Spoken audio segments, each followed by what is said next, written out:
All right, this is it.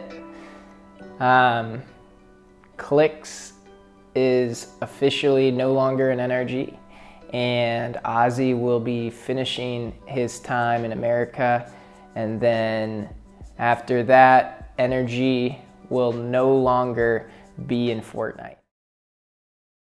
Throughout the 6+ years of Fortnite, we have seen countless esports orgs invest in Fortnite. But from TSM to NRG, almost all of them have either pulled out of Fortnite or completely shut down. That is, except for one. The Power YouTube channel currently has 1.7 million subscribers and averages 30 million views a month, with the team's TikTok at 1.5 million followers and doing similar views. But how did we get here?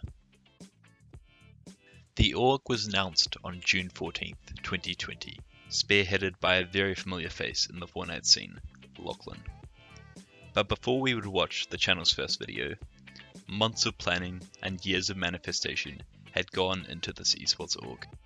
After getting into the Fortnite competitive scene, through meeting Fresh and eventually playing the World Cup with the then pro, Lachlan quickly fell in love with the competitive side of Fortnite, and realized he was at a point in his career where he could fulfill a lifelong dream of his, to create an esports organization. And I've always watched esports and always been like, come on Australia, let's win. And with Lachlan playing the World Cup and winning the Australian Open, he would also make connections with many other pros in the scene, such as Repulse God and Radius, who he would sign as part of the org's debut roster. The channel would upload its first video on June 14th of 2020, named Welcome to Power, with the name of the org being a callback to Lachlan and his brother Chance's last name. The two brothers would be part of the org's content side, before shortly being joined by the familiar faces of Vinduli, Overstrand, and eventually Loserfruit. On the pro side of the roster, the list of signees was absolutely stacked, with the aforementioned Repulse God coming fresh off a 4th in DreamHack Anaheim, and other big names such as Worthy, who would bring home the org's first FNCS win, alongside Jinx and Alex, who would also later sign to Power. It was also clear from the beginning that Power would have an edge on other orgs through creating content with the entire roster, leading to insane success. When comparing numbers to arguably the largest NA org at the time, NRG, which included the names of Clicks, Benji Fishy, and Ronaldo, all at their primes, bringing in around 1 million views a video, Power would more than double those numbers, with a 5.2, 1.9, and 3.5 million views, all in the channel's first 3 gaming videos. It was clear the viewers weren't there just for the Fortnite gameplay either, with the members playing other games such as Among Us and still pulling incredible views.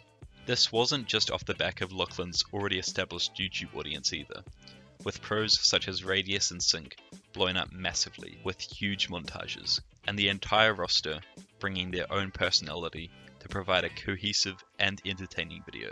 Who's snoring? Timmy? Is he? He's actually fallen asleep. Hey Timmy, what are your thoughts on the map? He's actually gone. He has to be trolling. He has to be No, trolling. Mums is not trolling. No, you know, you know Timmy would be laughing so hard right now. Timmy, you want some cheese, brother? Okay, well, almost the entire roster. The list of signings would grow, with names such as Saved being the first international player, and the good consistency of content would continue throughout the years. Power would eventually branch off into competitive Rocket League, where the team has stacked up solid placements since its inception, also building a creative team that could build maps and expand the org's reach into the growing scene, having maps such as the Squid Game pop up massively. Another aspect of Power's success was their domination of IRL content, especially with the help of big names such as Lesbeam, appearing in many videos, bringing his previous experience as part of Click alongside Loserfruit. All this culminates into the main ingredient for Power's survival. Lachlan and the Power team knew something that other orgs such as NRG and Sentinels didn't. They realized Fortnite isn't a traditional esport. They don't promote orgs. and in turn exposure for the main revenue source of orgs, sponsors. This dates back to as early as the World Cup, where players weren't even allowed a sponsor on their jerseys. But when comparing jerseys with the FaZe CSGO team, the difference is night and day, with sponsors plastered all over the jersey.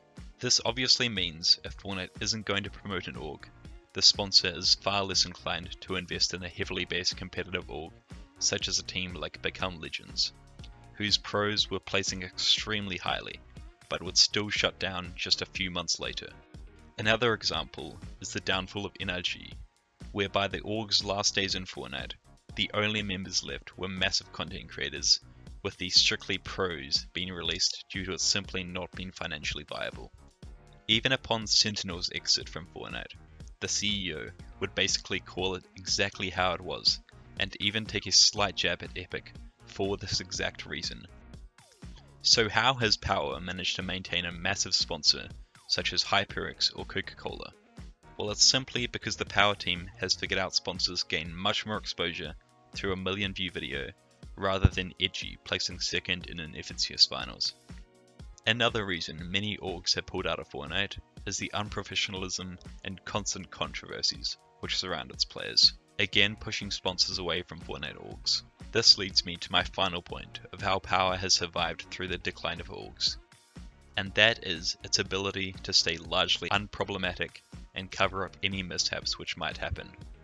For example, in just the past few weeks, both Sync and Radius were kicked from Power due to racist remarks made back in 2020.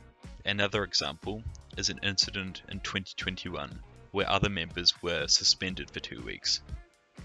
But Lachlan and his team have realized it would be far smarter to give zero exposure to these situations, with no public statements given on Twitter or on a YouTube video. This clearly keeps the sponsors happy and doesn't affect the mostly casual YouTube audience, with views doing better than ever right now. To put it bluntly, it's clear throughout the years that Power has survived the org purge by being smarter and also keeping its roster for the most part happy. And I'm personally very thankful to Lachlan for always shining a light on the small region of OCE.